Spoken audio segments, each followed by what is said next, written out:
Subscribe to our YouTube channel and press the bell icon for the latest updates. How to display subscriber count on your YouTube channel. Open your favorite browser.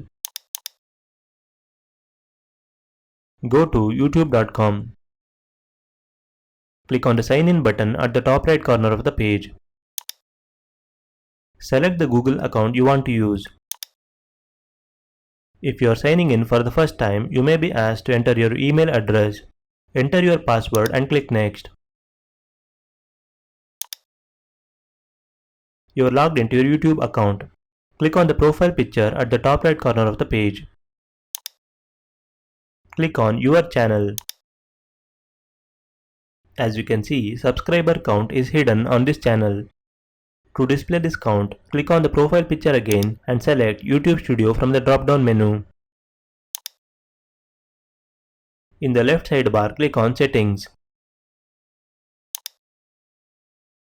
Now click on Channel. Go to Advanced Settings tab. Scroll down to Subscriber Count section. Check the box that says Display the number of people subscribed to my channel. Click Save. That's it. Settings is saved. Navigate to your YouTube channel.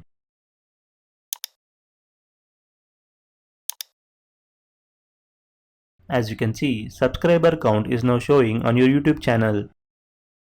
This is how you can display subscriber count on your YouTube channel. Thank you for watching.